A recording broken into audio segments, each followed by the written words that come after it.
নমস্কাৰ বন্ধুসকল, মই হাতীমে আজি আকৌ পুনৰাই আপোনালোকৰ মাজলৈ তিতাকেৰেলা আৰু তিয়হৰ খেতিৰ ভিডিঅ' এটা লৈ উপস্থিত হ'লোহি। আশা কৰোঁ আপোনালোকে ভিডিঅ'টো স্কিপ নকৰাই ভাল হ'ব, আৰম্ভণিৰ পৰা শেষলৈকে নিশ্চয় চাব। যদি আপোনালোকে এতিয়াও মোৰ চেনেলৰ নতুন ভিউৱাৰ্ছ হিচাপে আছে তেনেহ'লে মোৰ চেনেলটো ছাবস্ক্ৰাইব কৰি দিব আৰু কাষত থকা বেল ঘণ্টিটো লাহেকৈ বজাই দি আপোনালোকে মোক আগুৱাই যোৱাত সহায় কৰিব। তাৰ লগতে যদি আপোনালোকে মোৰ ফেচবুক পেজত নতুন ভিউৱাৰ্ছ হিচাপে আছে তেনেহ'লে মোৰ পেজটো আপোনালোকে ফ'ল' কৰিব। এনেকুৱা ধৰণৰ যাতে উন্নত ধৰণৰ ভিডিঅ' আপোনালোকেও পাই থাকে আৰু আপোনালোকে এই ধৰণৰ উন্নত খেতিৰ ভিডিঅ' চোৱাৰ পিছত যাতে আপোনালোকে নিজাববীয়াকৈ খেতিৰ ওপৰত গুৰুত্ব দিয়ে, খেতি কৰি আগুৱাই যায়, মই তাকে কামনা কৰি আজিৰ ভিডিঅ' আৰম্ভ কৰিবলৈ গৈ আছোঁ। তিয়হ বৰ্তমান চলি আছে এপ্ৰিল মাহ, মোটামুটি বহাগ মাহ। ইফালে আমাৰ এপ্ৰিল মাহ চলিছে, তাৰ লগতে বহাগ মাহ, দুটা মাহ একেলগে চলি আছে। এতিয়া পূৰা বৰষুণ হৈ আছে।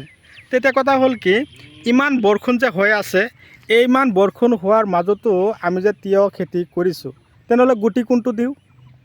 ইমান যে বৰষুণ হৈ আছে বহাগ মাহ যদি, তেনেহ'লে 2026 বৰ্ষত কিন্তু আগতীয়াকৈ বৰষুণ বেছি হৈ আছে। তাৰ কাৰণে আমি তিতাকেৰেলাৰ গুটি কোনটো দিয়া ভাল হ'ব? তো দেৰি নকৰি আৰম্ভ কৰা যাক।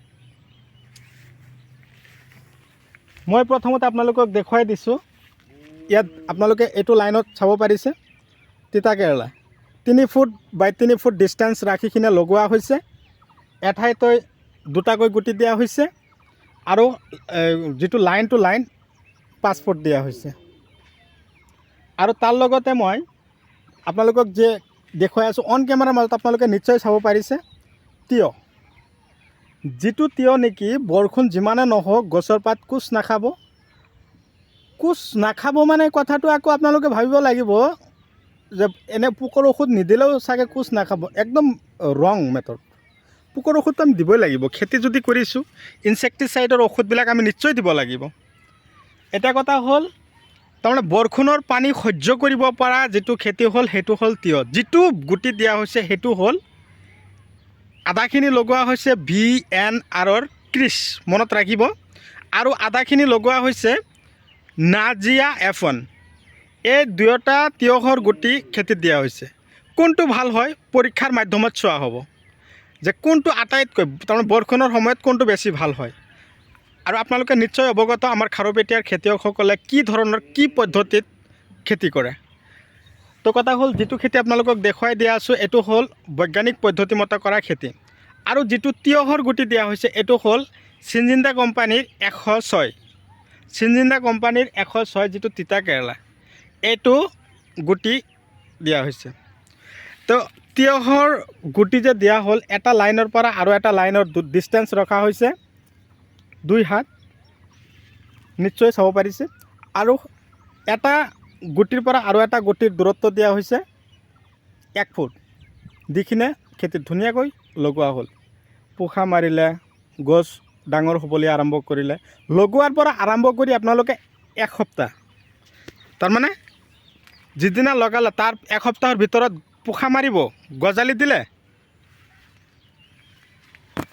বৰষুণ হৈ আছে, হৈ থাকিব দিয়ক, যাতে পানী জমা নহয়, ওখ মাটি নিৰ্বাচন কৰি ল'ব কিন্তু। আৰু এই গুটি দিয়াৰ আগমুহূৰ্তত আপোনালোকে প্ৰতি বিঘাত ছুপাৰ ফছফেট 35 কিলোৰ পৰা 40 কিলো দিব। বৰ্ষাৰ সময়টো পটাছ 10 কিলো যথেষ্ট, ইউৰিয়া 10 কিলো আৰু DAP 10 কিলো। এই সাৰখিনি, মই যিখিনি ৰাসায়নিক সাৰৰ কথা ক'লোঁ, এই সাৰখিনি আপোনালোকে কি কৰিব, আগতীয়াকৈ খেতিত সিঁচি ল'ব। সিঁচি লৈ গুটি দিয়াৰ 15 দিন আগত দিব। হাল মাৰিলে ময়ালে ধূলিময় কৰি মাটি পেলাই ৰাখক, পচি থাকক, মাটি যিমান হেৰি আছে নষ্ট হৈ যাক, আৱৰ্জনা থাকিলেও পচি যাব। এতিয়া কথা হ'ল কি জানে, গুটি দিলে 1 সপ্তাহৰ ভিতৰত পোখা মাৰিলে, তাৰপিছতে এটা কাম কৰিব লাগিব, উন্নত ধৰণৰ মেডিচিন খটাব লাগিব যাতে গছ কোচ নাখায়, আগবিলাক পাত হালধীয়া নহয়, গছৰ পাতবিলাক ফুটা নকৰে। গছৰ দুটা এটা যেতিয়া ফলন আহিব সেই মুহূৰ্তত আপোনালোকে ফুল দেখা পাব, সেই মুহূৰ্তত আপোনালোকে কি ধৰণৰ মেডিচিন দিব। এই কথাকেইটা, মোৰ কথাকেইটা আপোনালোকে অতিকৈ গুৰুত্ব সহকাৰে চাব লাগিব। বা শুনিব লাগিব। এটা কথা হ'ল ফাৰ্ষ্ট টাইম মই ক'ম যে গছৰ পাতবিলাক যাতে কোচ নাখায় তাৰ কাৰণে আপোনালোকে গডৰেজ এগ্ৰোভেট কোম্পানীৰ যিটো গ্ৰেচিয়া এইটো স্প্ৰে কৰিব। আৰু এই ফুলৰ ভিতৰত এক ধৰণৰ পোক সোমাই থাকে, এইটো খেদিবৰ কাৰণে আপোনালোকে ডেলিগেট ইউজ কৰিব লাগিব। ডেলিগেট ঔষধটো আজিকালি চবেই জানো বা চবেই আমি ইউজ কৰোঁ খেতিত, বহুত ভাল। ফুলৰ ভিতৰত যদি পোক সোমাই থাকে তথাপিও সি লগে লগে ক্লিন। আৰু পাতবিলাক হালধীয়া হৈ আছে, হেতাও পৰা হৈ আছে, তাৰ কাৰণে আপোনালোকে কি কৰিব, দাহাত আৰু ডাষ্টাৰ স্প্ৰে কৰিব।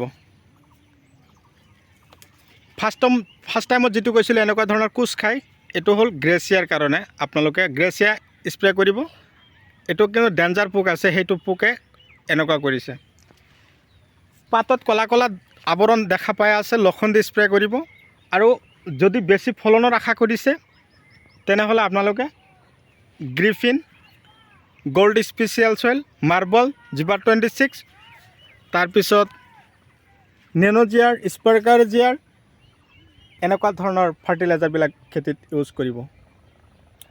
এটা কথা হ'ল আপোনালোকে যদি কিবা কাৰণত মই কোৱা ঔষধকেইটা বিচাৰি পোৱা নাই, আজিকালি ধৰক আমাৰ খাৰুপেটীয়া উন্নত ধৰণৰ খেতি কৰি আছে বা কৰি আছোঁ আমি।